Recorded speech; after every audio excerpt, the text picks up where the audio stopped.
Just a temp. That's what they called her in the break room. Just a temp. Just another contract nurse filling slots on the cardiac floor at Seattle General in Savannah, 6 weeks into a position that everyone knew would end in dismissal. Rachel Torres didn't react when she heard it. She was charting vital signs in room for 12 when a resident muttered it loud enough to carry. Her hands didn't pause. Her jaw didn't clench. She simply recorded the numbers: heart rate 78, O2 sat 98, blood pressure 142/88, and moved to the next patient with the same practiced efficiency she'd brought to every shift since the first day. The fluorescent lights hummed their constant, irritating frequency above her head as she moved through morning rounds. The antiseptic smell of the cardiac wing mixed with stale coffee from the nurse's station, that particular hospital scent that never quite washed out of scrubs no matter how many times you ran them through the industrial laundry. She had been breathing that smell for 6 weeks now, and it had become almost normal. Almost. Her feet moved across the tile with quiet efficiency, each step placed with the awareness of someone who'd learned long ago that you never moved through a room without knowing where the exits were. Old habits. Combat habits. The kind you didn't unlearn. Dr. Mercer arrived at 7:15 a.m., which was 17 minutes earlier than rounds typically started. His shoes announced him before he did, expensive Italian leather clicking against the tile with the confidence of a man who'd never questioned whether he belonged anywhere. Rachel was pulling labs for the post-MI patient in 408 when she heard him. She didn't look up. She'd learned in the first week that looking up was interpreted as presumption by people like him. People with pedigree. People with credentials that came from the right schools, sponsored by the right families, secured by generational wealth and country club memberships. She was none of those things. What she was competent. Her charting was immaculate, vital signs recorded at precise intervals, trending analyses, notations about patient responses to medication that most nurses didn't bother documenting. The kind of detail work that should have impressed people. The kind of meticulous observation that came from 6 years of combat medicine in forward operating bases where a single missed vital sign could mean the difference between a soldier coming home and a folded flag in a locker. But competence without credentials was suspicious. Competence without pedigree was threatening. Dr. Mercer was a tall man with the kind of posture that came from a lifetime of being told he was right. His dark hair was graying at the temples in a way that looked calculated, as if he'd arranged it to project experience and trustworthiness. He wore a Rolex that probably cost more than Rachel's monthly rent, $4,800, give or take. She knew the watch because she'd been trained to notice details like that. Training came in useful places.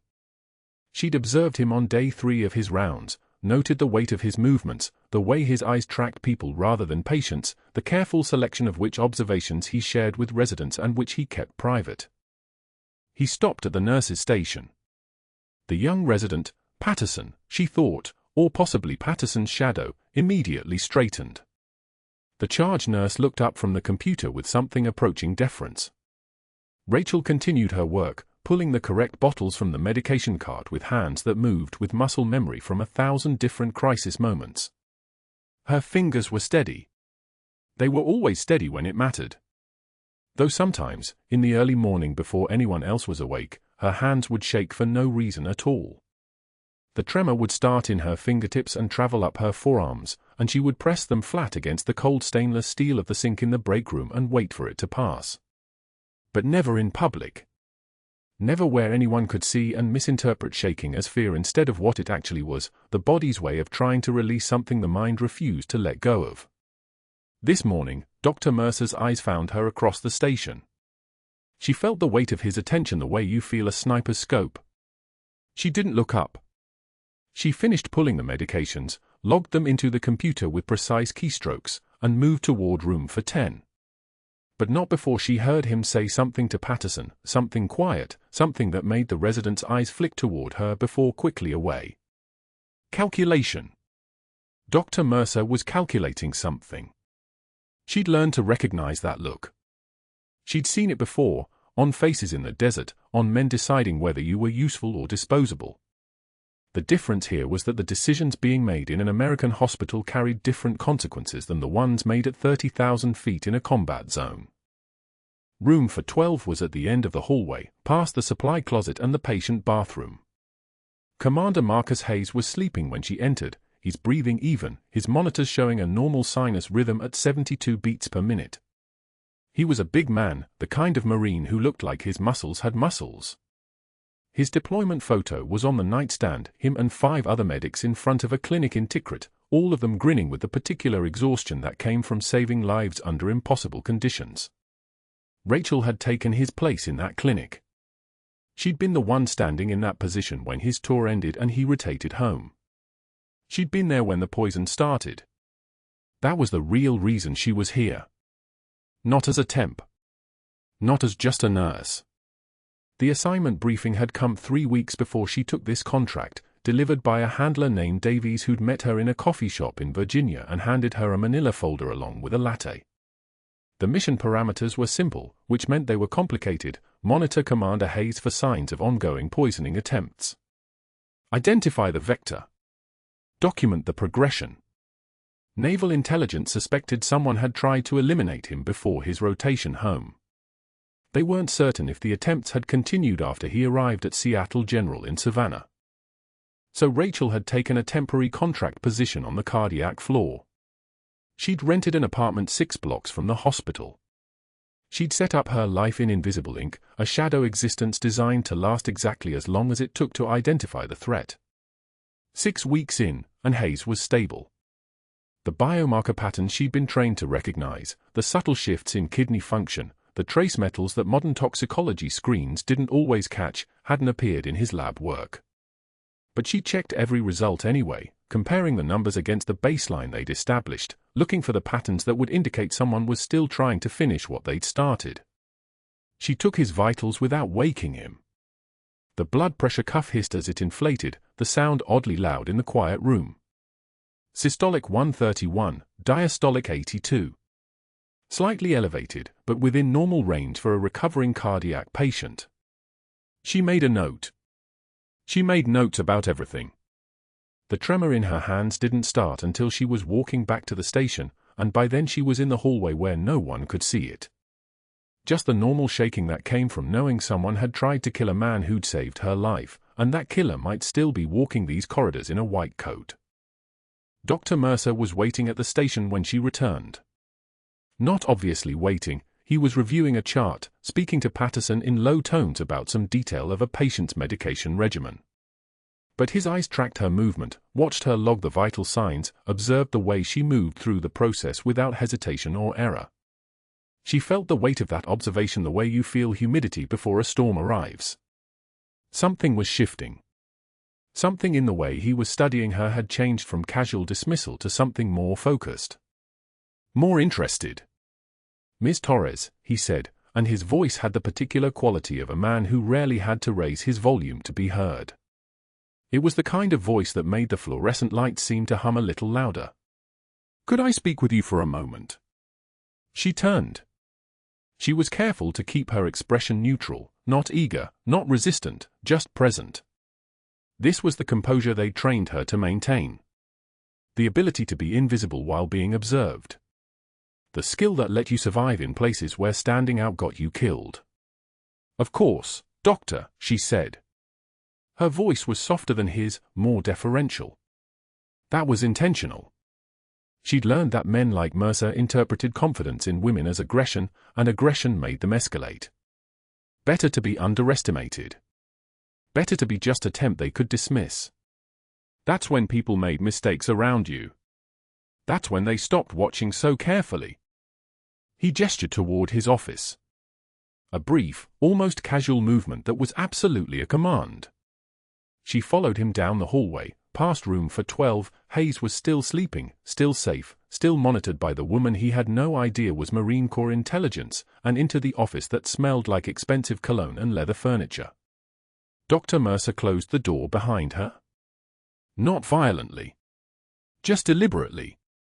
The sound of the latch catching was like the sound of a seatbelt clicking before a crash.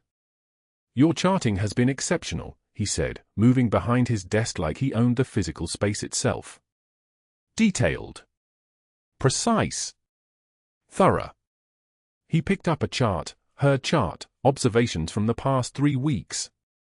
It's rare to see that level of attention to detail from contract staff. Usually they're just passing through, collecting a paycheck. But you seem invested. I want to do the work well, she said. Her hands were steady now. They were always steady when it mattered. Whatever position I'm in. He studied her the way a collector studies a piece he's considering purchasing. You have no prior hospital experience listed on your application. Your reference letters came from a small clinic in Virginia. No formal nursing degree, just an ADN from a community college. Yet you move through the cardiac floor like you've been doing this for 20 years. Rachel kept her expression neutral. This was the moment. The moment when the lie needed to be perfect. I've worked in high-stress medical environments, she said carefully. Different setting, but similar principles. Vital signs are vital signs. Patients are patients. Where exactly? Field clinics, she said, which was true. Military contracting work. Overseas. Also true. It teaches you efficiency. Teaches you to notice things quickly. Something flickered across his face, calculation mixed with something darker. Military contracting, he repeated. That must have been challenging. It was good experience, she said. Her hands didn't shake. Her voice didn't waver. She'd lied in front of people with guns before. This was nothing. I'm grateful for the opportunity here at Seattle General. He leaned back in his chair, steepling his fingers with the expression of a man making a decision about whether you were useful or expendable. I'd like you to work directly with me, he said finally. No more rotating through general assignments. I'll supervise your charting personally. We'll see if we can develop your potential. He was planning something. She could feel it the way you feel when the weather is about to change. But she nodded and said, "Thank you, Doctor. I appreciate the opportunity." It wasn't until she was back in the hallway, checking on her other patients, that the tremor started again in her fingertips. She pressed her hand against the edge of the medication cart and waited for it to pass. Dr. Mercer was studying her. He was cataloguing her. He was deciding what she was worth. And in exactly 3 days, everything would change. Just a temp. That's what Dr. Mercer called her, not to her face, but loud enough for everyone to hear it. He hadn't seen the Silver Star citation yet. He had no idea that the quiet woman in the borrowed scrubs had once held a Marine's intestines together with her bare hands in the dust of Tikrit while insurgent fire tore through the clinic roof. He didn't know she'd spent 7 years climbing from field medic to naval officer, that her hands had saved 847 people in combat zones, that she could stop a bleeding artery with 2 fingers and muscle memory while a hospital full of attending physicians stood frozen.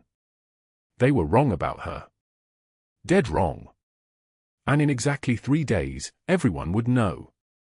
The Grand Rounds conference room smelled like old coffee and institutional carpet.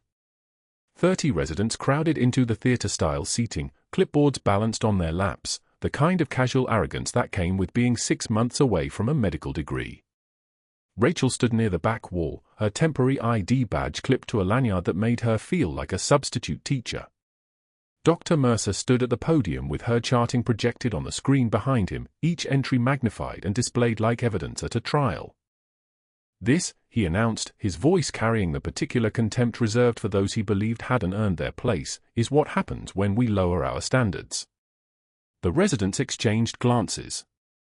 One of them, a third year from Duke, actually smirked. Rachel's jaw tightened. Just barely. No one would have seen it unless they were trained to watch for the micro-expressions of someone controlling rage. Our temporary nurse here, Mercer continued, turning to look directly at her, has documented a medication timing that contradicts established protocol. Perhaps they teach differently at? He paused, checking her file with exaggerated disdain. Wherever it is you obtained your certification, Ms. Torres. The word certification hung in the air like a slur. The implication was clear. Whatever credential she had was beneath this room, beneath him, beneath the kind of education that came with legacy donations and prep school recommendations. The resident's smirks deepened. She watched shoulders shift, saw the body language synchronize into a coordinated expression of contempt, the kind of thing that happens when a group takes its social cues from a predator. They were pack animals. Mercer was the alpha. And Rachel was wounded prey. She took one measured breath. The kind of breath a person takes when they've been under fire and the next moment might require precision. A single tear escaped without warning. She didn't know it was coming. It just happened, a physiological response to isolation, to watching an entire room decide her value in real time. She wiped it away immediately, without breaking eye contact with Mercer. Her hand didn't tremble. Her voice didn't waver when she spoke. Commander Hayes's renal function requires adjusted anticoagulant intervals, she said. Her voice sounded like still water, nothing could disturb its surface. His creatinine is elevated. The dosing I documented prevents toxicity. Mercer's face transformed. The professional contempt shifted into something rawer, personal affront. His skin flushed a deep crimson, the color rising from his neck up through his jawline like a temperature gauge registering humiliation. Hayes, he said slowly, is my patient. And you, Ms. Torres, are a temporary contractor. He moved toward her, closing the distance between them, his presence suddenly dominating the air pressure in the room. Your recommendations are not requested. They are certainly not welcome during grand rounds. He turned back to his audience, his spine straightening, his voice regaining its theatrical cadence. The residents relaxed visibly. The threat had reasserted itself. Order had been restored. That afternoon, Rachel made a mistake. She needed coffee, and she needed to think, so she went to the vending machine on the third floor, the one near the cardiac wing's break room where the nurses gathered between shifts. 2 cardiac nurses, Sarah and Michelle, both of whom Rachel had been slowly building rapport with over 6 weeks, fell silent when she approached. Sarah fed coins into the machine with exaggerated focus. Michelle turned her back, her shoulders suddenly rigid. Temps shouldn't even be allowed on the cardiac floor, one of them muttered. Just loud enough. The kind of volume that's deniable in a complaint but perfectly audible in person. Especially ones who think 6 weeks makes them smarter than attendings, the other nurse laughed. A sharp, practiced laugh that had no humor in it. Rachel selected her coffee. Black, no sugar, the kind that tastes like discipline. She felt the isolation spreading through her chest like infection, and for a moment, just a moment, she let herself feel the weight of it. The mission depended on building trust with these people. They were the ones who would notice if someone tried to poison Hayes again. They were her eyes and ears on the floor. And now they decided she was a threat. She didn't respond. Didn't defend herself. Didn't explain what she'd actually been doing on the floor for 42 days. Instead, she turned and walked back to the cardiac wing, her coffee in one hand, her composure in the other, the kind of composure that comes from having already survived the worst the world could offer. 2 days later came the medication review. Rachel was reviewing Hayes's chart when she noticed something that made her spine go rigid. The anticoagulant dose Mercer had ordered, the one she'd objected to, was the exact dose that would cause complications given Hayes's current renal function. It wasn't negligence. It was too precise to be accidental. During rounds, Rachel approached Mercer as he was writing orders. Her voice was soft, respectful, exactly the kind of deferential tone that wouldn't trigger his defensiveness. Dr. Mercer, she said, Commander Hayes's latest labs show a creatinine spike. The current anticoagulant dose might need adjustment. The words were barely out of her mouth before his face went crimson again. But this time was different. This time he wasn't just angry. He was threatened. You, he said, his voice suddenly sharp as a knife, do not make suggestions about my patients. I'm just noting the labs. Security, he said, cutting her off. His hand was shaking as he reached for the phone. Actually shaking. We may need an escort from the cardiac wing. The room went silent. 3 residents stopped writing in their charts. A nurse froze mid-vitals check. Everyone understood what he'd just done. he'd called for her removal. Not officially. Not yet. But the threat was now institutional, part of the record, something that could be documented if he needed it to be. Mercer didn't actually call security.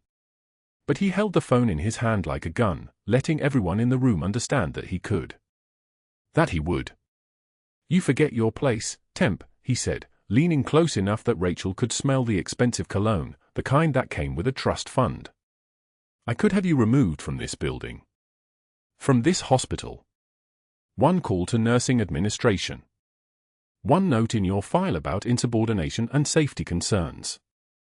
You'd never work in another hospital in Georgia." Rachel absorbed this with the same measured breath she'd used in the conference room. She absorbed it with the same unwavering eye contact. And then another tear escaped, not from fear but from something deeper. From the weight of watching someone she'd served with, someone who'd almost died in Tikrit, be treated as if his safety didn't matter. From the isolation of carrying a secret that she couldn't reveal. She wiped the tear away without looking down. "Commander Hayes in 412, she said quietly, "is the medic who replaced me in Tikrit. The one whose name is on my folded flag." She paused. Held his gaze. "He deserves better than your ego." The words hung in the air like a detonation. Mercer went very still. His jaw clenched. His hand dropped from the phone. "What," he said very slowly, "did you just say?" Rachel didn't answer.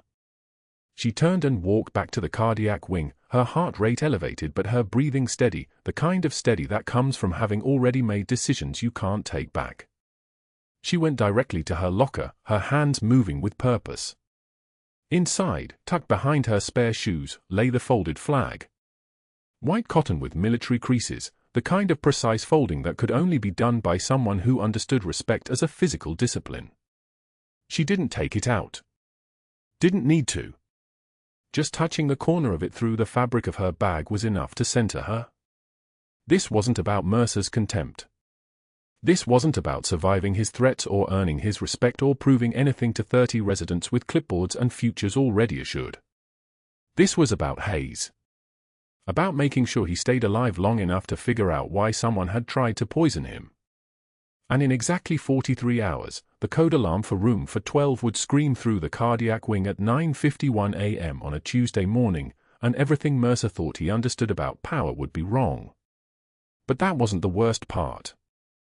The worst part was that she was about to be fired. The code alarm screamed at 9:53 a.m. on a Tuesday. Room for 12. Cardiac wing. The kind of sound that stops time. Rachel was at the medication cart when the intercom crackled, "Code blue, room for 12. Code blue, room for 12. Her hands froze for exactly 1/10 of a second, not fear, muscle memory recognizing the frequency. She moved. No running, no urgency in her stride that would telegraph panic. Just purposeful motion through the corridor, hands already calculating, crash cart position, defibrillator charge time, access routes. She reached Hayes first. 30 seconds before anyone else. The room smelled like antiseptic and sweat, the machines around his bed beeping their steady, lying rhythm. One more breath. One more heartbeat. The monitor showed sinus rhythm, perfect, stable, and that was the problem. That was the lie. Hayes' skin was pale as drywall. His lips had taken on the faintest blue tint around the edges. His pupils weren't responding to light the way they should. Everything looked stable on the monitors, but his body was screaming something different. The poisoning hadn't just attacked his system. It had set a trap. "Come on, Commander," she whispered, checking his pupils with her penlight. "Stay with me." The crash cart wheeled in 6 seconds behind her. Dr. Mercer arrived right behind it, his white coat flaring like wings, that particular expression of controlled chaos he wore during codes, the kind of calm that belonged to men who'd never had to actually decide between impossible choices. 23 residents crowded behind him, a wall of clipboards and stethoscopes and fresh youth that hadn't yet learned what dying really looked like. Then Hayes' rhythm changed. The monitor's beep accelerated. Irregular. Chaotic. The orderly sinus rhythm collapsed into something stuttering and wrong, the waveforms becoming flat-peaked and erratic. Ventricular tachycardia. But not the normal kind. The kind that moved like water trying to escape a drowning container. "He's in VTAC," someone called out. Standard assessment. Standard protocol. But Rachel was already reading the monitor a different way. The shape of the waveform. The pattern. The electrical signature of a heart that wasn't just failing, a heart that was being compressed. Tamponaded. The poisoning had triggered inflammation around the cardiac sac, fluid accumulating in the pericardium, pressure building around the ventricles like hand squeezing. Standard resuscitation drugs wouldn't touch this. Epinephrine wouldn't help. Defibrillation wouldn't restart what was being strangled from the outside. "Start compressions," Dr. Mercer ordered. Textbook. Appropriate. Useless. The resident positioned her hands on Hayes's sternum and began the rhythmic compression release that made codes look like they were working on television. 30 compressions, 2 breaths, repeat. The sounds, ribs creaking under pressure, the plastic bag crinkle of an ambu bag inflating, shoes squeaking on the tile floor as people shifted position. The ventilator hissed its mechanical rhythm, pushing oxygen into lungs that couldn't use it if the heart couldn't pump it forward. 3 seconds passed. 3 seconds of Hayes's monitor showing a rhythm that was actively dying. Rachel moved toward the crash cart. Not obvious movement. Not frantic. Just a nurse reaching for what she needed. Her hands knew exactly what they were reaching for. Her hands had done this in Tikrit at a forward operating base with no anesthesia and incoming fire close enough that the ground trembled. Her hands had open chests on concrete floors while sand worked into the surgical field and the taste of copper filled her mouth. The emergency kit was there, unmarked. Black case with a red cross. Equipment that shouldn't exist in a civilian hospital. Equipment that shouldn't exist anywhere except locked in a Naval Intelligence vault. The antidote for organophosphate poisoning at weaponized concentrations. The proof that she'd known exactly what to look for in Hayes's bloodwork. The evidence that this wasn't a nursing intuition problem, this was a classified intelligence problem. Epi, 1 milligram, for push, Dr. Mercer called out. The resident grabbed the standard vial from the crash cart, the regular epinephrine, the kind that wouldn't work and wouldn't matter because Hayes's problem wasn't a rhythm that had stopped firing. His problem was a heart being squeezed to death. Rachel's fingers found the unmarked vial. Cool. Heavy. The weight of every decision she'd made to be here, in this hospital, with this patient, with this problem. One movement and her entire cover collapsed.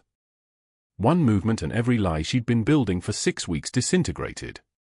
One movement and they'd know she wasn't just a temp nurse, she was something else entirely, someone who carried equipment that didn't have a place in civilian medicine, someone who knew things she shouldn't know.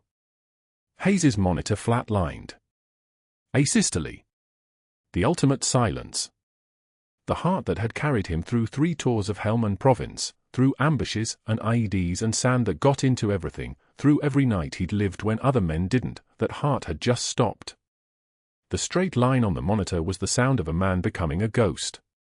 Rachel's hand was on the 4-port. "Step back," she said. Her voice was different. Lower. The deferential nurse was gone. What stood in her place was someone else, someone with muscle memory from Tikrit and 3 silver stars folded in a classified file and a rank that existed only on papers locked in a Pentagon vault. Dr. Mercer's head snapped toward her. "Excuse me." I said step back. Now. The word now didn't leave room for interpretation. It carried the weight of command authority, the kind of voice that made people move without thinking why. The resident stepped back from Hayes's chest. The room tilted.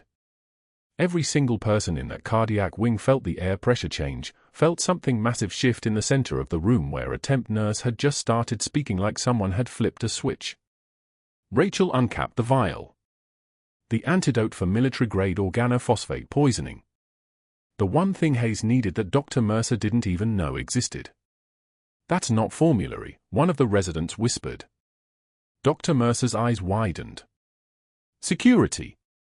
Security now. That nurse is. But Rachel had already pushed the antidote into Hayes's for line. The fluid went in clear and cold, and for one eternal second, nothing happened. The monitor stayed flat. The line stayed straight. The room stayed silent in that particular way that only codes could be silent, the absence of heartbeat the loudest noise in the world. Then the monitor beeped. One blip. Irregular. Struggling. But alive. Dr. Mercer moved toward her. Fast. His face had gone the color of old hospital walls. You are finished. Whatever you're doing, you are finished. Security will escort. Rachel reached past him to the crash cart. Her hands moved with the precision of someone who had performed this procedure in a sandstorm while taking fire, while Marines screamed for medic, while the world came apart in slow motion and she'd had to hold it together with her hands and her will and her training. She grabbed the scalpel from the sterile field, the blade catching the fluorescent light like a mirror. His pericardium is tamponaded with inflammatory fluid, she said. She wasn't asking permission anymore.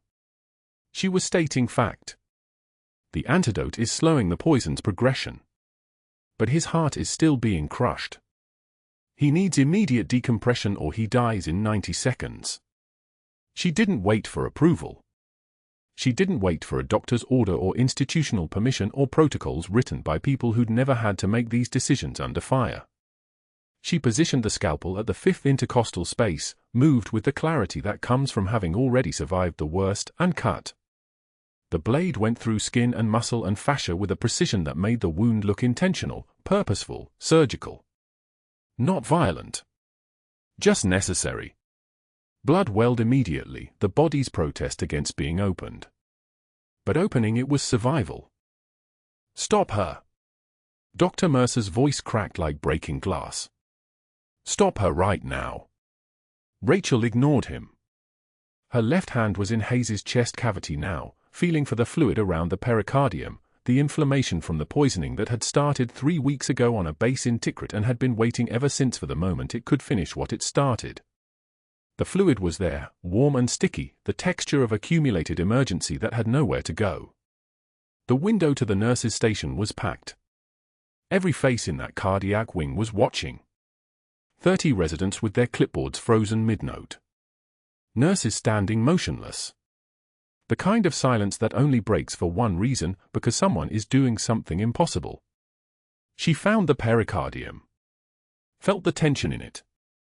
Felt the pressure that had been crushing Hayes's heart from the outside while the monitors claimed everything was fine. The fluid came out in a rush when she decompressed it, a release of pressure like opening a valve, like letting prisoners out of a cell.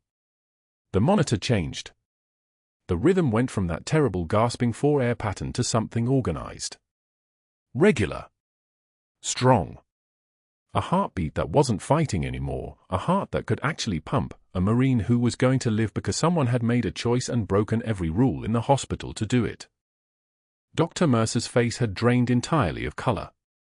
He stood frozen, watching the monitor climb, oxygen saturation rising. Blood pressure climbing. Heart rate stabilizing at a rate that looked like hope.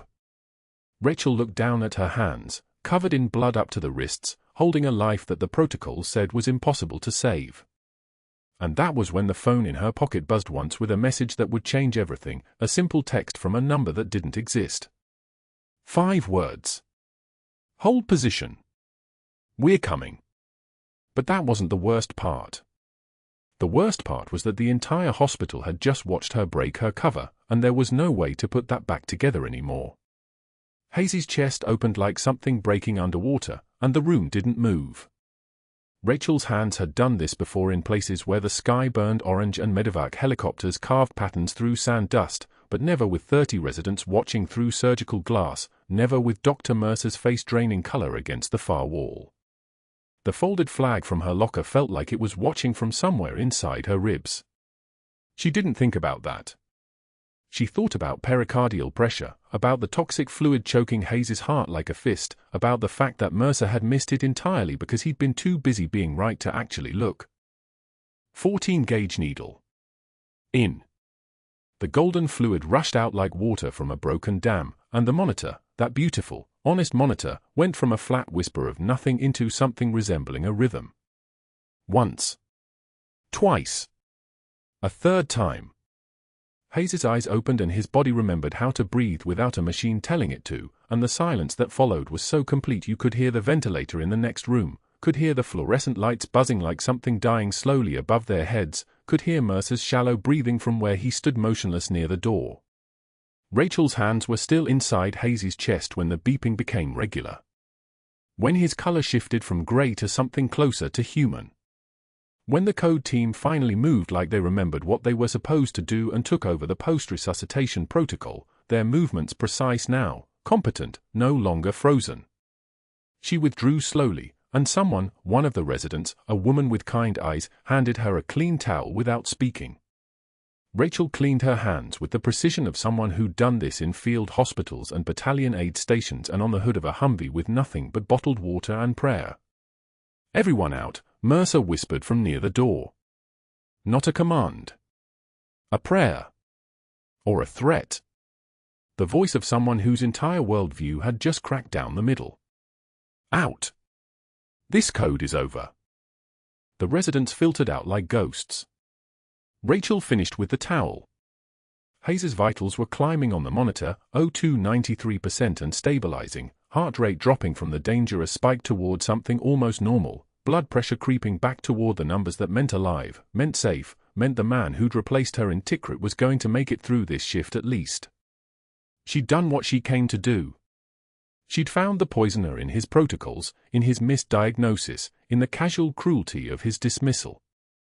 The evidence was written in Hayes's resurrection. By 11:15 a.m., security was at the nurse's station asking for her badge. Rachel saw Mercer on the phone through the administrator's office window. She wasn't trying to watch, but the hallway required walking past it, and his mouth was moving with the intensity of someone calling in favors older than debts, deeper than courtesy. His hand shook as he gestured. She'd seen that before, in men who realized too late that the rules that protected them weren't actually universal, that power is fragile when it rests entirely on the agreement of others to not notice you're breaking it. Captain Torres. The security officer, his name was Davis, he'd always been kind about holding the elevator, kept his voice gentle. Professional. He wasn't enjoying this. Dr. Mercer has requested your immediate suspension pending investigation. I need your badge and access card. Hospital policy requires. I understand, Rachel said. Not defensively. Not angrily. The way you acknowledge gravity or weather. She unclipped her badge from her scrub pocket and handed it over. The folded flag stayed where it was, tucked in the smallest inner locker where no one ever looked, where it had been looking at her for 6 weeks, reminding her why she'd accepted this assignment from Naval Intelligence in the first place. By 1 p.m., Mercer was making phone calls to the references on her nursing school applications. Rachel learned this from a call she shouldn't have received, the Naval Intelligence asset managing her cover identity, warning her that her fake school was getting inquiries about her performance, her grades, her competence. The cover was holding because it was built well, but it was being probed. Tested. He was building something. By 2 p.m., an outside investigator from the State Licensing Board was sitting in the administrator's office with a file of concerns about her credentials. Credential fraud. Unauthorized medical practice. Performing procedures outside her scope. The allegations were precise and fabricated and had Mercer's handprints all over them like blood on gloves. Rachel wasn't present for any of this, but she would learn later that Mercer had been on the phone for 6 hours straight, calling in favors from 3 board members he'd mentored during his tenure, leveraging relationships that went back 15 years and deeper than professional courtesy. This was the strategic move of a man with a network, with institutional power, with the kind of connections that made small-town medical boards answer when he called. He was competent at this. Weaponizing bureaucracy. Using the very systems designed to protect patients to destroy a person who'd saved one. At 2:02 p.m., security walked Rachel out through the main lobby, past the nurses' station where Tamsin and Morris, the ones who'd mocked her at the vending machine, who'd whispered temps shouldn't even be allowed on the cardiac floor, now stared at their charting and pretended to be very absorbed in the work of staying invisible. They'd watched her save Hayes. Everyone on the cardiac wing had watched her save Hayes. They'd seen her hands move like someone who'd done this before in places where mortality had a different smell, a different weight. And now they were watching her walk out with security, her cover identity shredded like damp tissue, her classified mission catastrophically compromised, her captain's commission still buried in files she couldn't acknowledge without Pentagon authorization. The drive home was silent except for the sound of her hands on the steering wheel, which trembled for the first time since Tikrit. Rachel noticed this the way she noticed everything, as data, as information, and tried to stop them, and couldn't, so she simply drove and let her body shake in the privacy of her car like something breaking finally after holding itself together through 6 weeks of humiliation and performance and waiting for the moment when she could actually help. The apartment was too quiet. There was a note from the after-school program, Lucia's after-school program, because Rachel had chosen a cover that included a 7-year-old daughter, had chosen to make this real in the ways that mattered, had chosen to be someone a child loved, saying Lucia would stay until 5:24 p.m. Rachel had until then to compose herself. She made tea. She didn't drink it.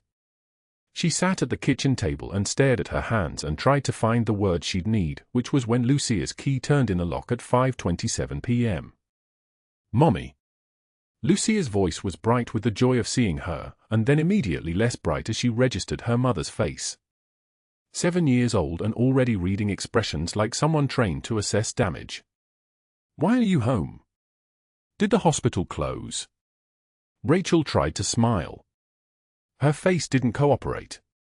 She tried to say something light and normal, and what came out instead was the sound of someone breaking, which is not something a Marine officer does in front of their child, which is something that happened anyway because she was sitting at her kitchen table in Savannah with the evidence of her failure written across her face, and there was no way to hide it anymore. "They don't want Mommy to work there anymore, baby." Lucia moved toward her with the kind of instinctive kindness that 7-year-olds possess before the world teaches them to be careful with the broken. "But you're the best nurse. You told me you save people." Rachel pulled her daughter close, unable to explain that saving people had just cost her everything, her cover, her mission, her ability to monitor Hayes for the poisoning that wasn't finished, the poisoner who was still walking the halls of Seattle General, still making rounds, still calling in favors. Unable to explain that sometimes heroism looks like failure to everyone except the one person who lived because of it. Unable to explain that there were people coming, that she'd activated protocols the moment she performed that thoracotomy, that the Pentagon was already aware and moving, that her sacrifice had been calculated and accepted and would pay dividends she couldn't yet see. None of that would comfort a 7-year-old who just wanted her mother to stop crying.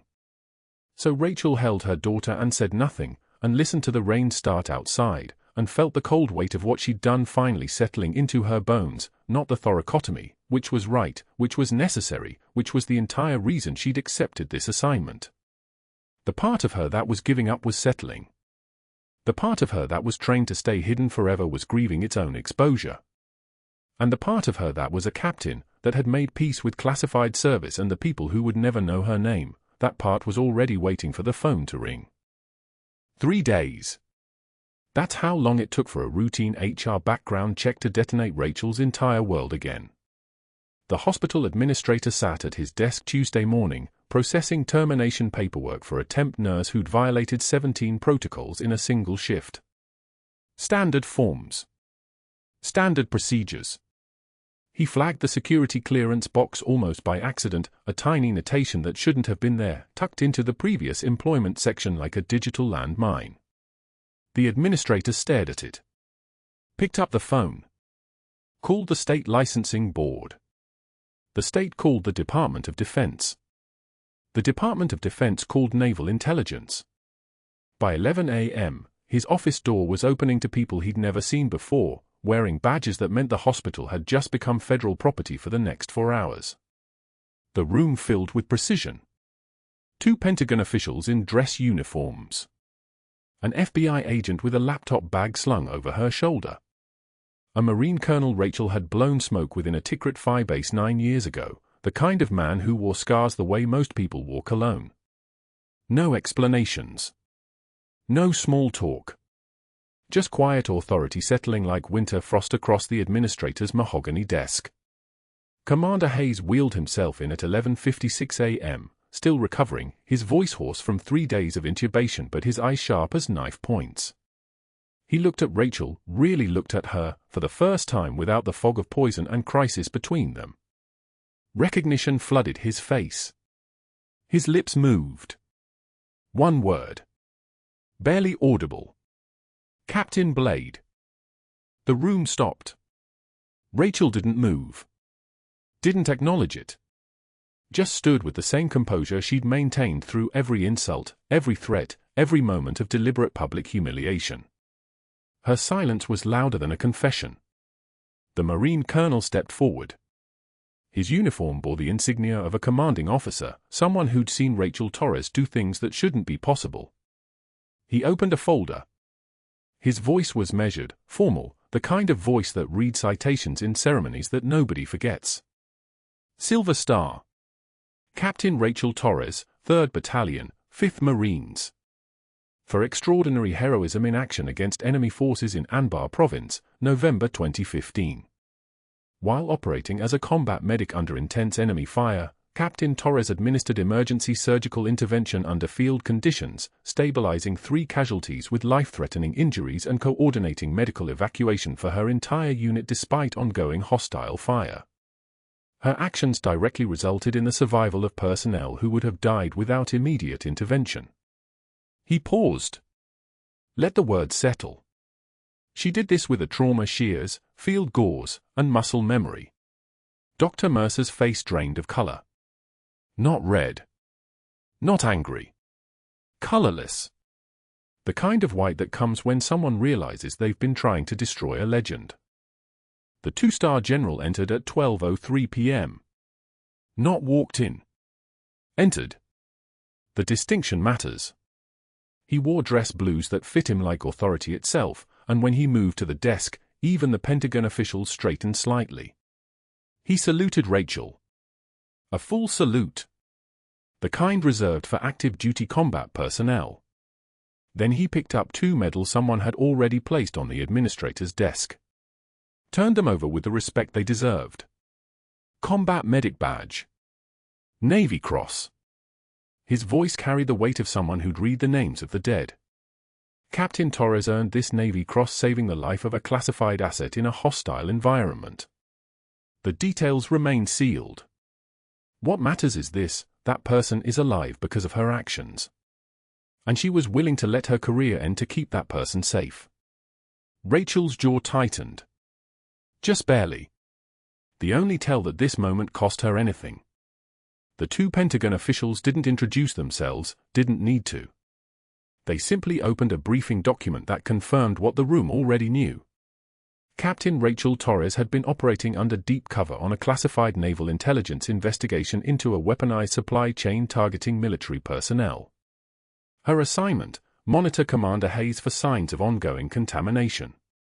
Her cover: a temp nurse nobody would suspect of anything except being competent at the wrong hospital.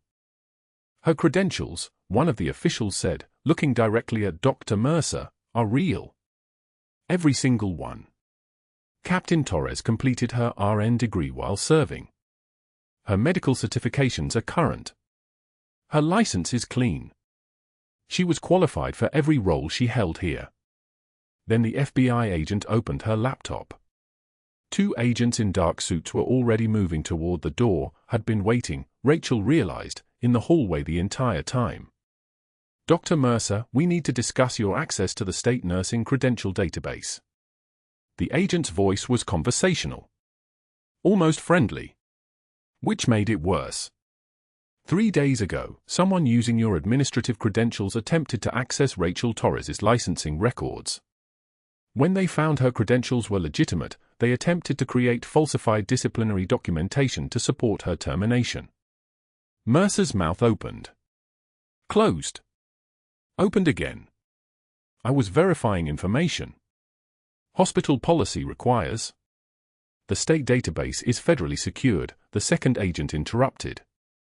These access attempts triggered automatic federal alerts. Your network administrator confirmed the login occurred at 11:36 p.m. Thursday, logged with your credentials, your biometric confirmation, and your office terminal. She turned the laptop screen so everyone could see the evidence. Timestamps. Transaction logs. Every keystroke documented. You attempted to forge state medical licensing records, Doctor. That's a federal crime. The administrator stood slowly. The movement looked like it cost him everything. You used my administrative access to hack state systems. Mercer's network collapsed like a building that had lost its foundation. The board members he'd called in favors from suddenly became unreachable. The outside investigator from the state licensing board quietly excused herself, already mentally repositioning her report. His attorney, when he finally reached him by phone, advised 3 words: say nothing further. The handcuffs appeared like inevitability. Dr. Mercer, you're under arrest for unauthorized access to federal systems, attempted falsification of state records, and conspiracy to obstruct a federal investigation. The agent read his rights in a voice as flat as hospital tile. Mercer's hands went behind his back automatically, muscle memory from years of watching arrest procedures on television, never imagining he'd be the one experiencing them. The cuffs closed with a sound like a door slamming shut on everything he'd built. But he broke then. As they moved him toward the door, toward the hallway, toward the lobby where half the hospital staff would see him perp walked by federal agents, he turned back. She was a temp. She had no credentials, no pedigree. She had no right to question my judgment. I was protecting this hospital. He stopped. His eyes landed on the general's face. On the medals on the desk. On Commander Hayes, alive in a wheelchair because a temp nurse had more combat medical training than Mercer's entire department combined. I have 20 years of service, Mercer whispered. 20 years. The FBI agents walked him out through the main lobby in handcuffs. Rachel didn't watch. Didn't need to. She could hear the silence spreading through the nurses' station like a shockwave. The same nurses who'd gone silent at the vending machine. The same residents who'd smirked during grand rounds. They were seeing Dr. Mercer now, the physician who'd built a career on credentials and status, being escorted out by federal agents for attempting to destroy a woman whose credentials he couldn't even comprehend. The silence lasted exactly 3 seconds. Then the room exhaled. 6 months later, Rachel sat at her desk at Naval Intelligence headquarters, reviewing after-action reports. The investigation had revealed everything: a supply chain compromise targeting specific military personnel, contaminated medical equipment that had poisoned at least 14 soldiers before the network was shut down. Commander Hayes had been the test case. A proof of concept. Her mission, though compromised in execution, had provided the forensic evidence needed to trace the contamination back to a foreign intelligence operation. The network was dismantled. Hayes recovered fully. His promotion to lieutenant colonel was approved. Someone had mailed her a photograph. No return address. No note. Just an image that said everything. Dr. Mercer in a community college classroom, teaching CPR to bored teenagers for $15 an hour. His medical license permanently revoked by the state medical board. His network destroyed. His reputation scattered like ash. The photograph was dated 6 weeks ago.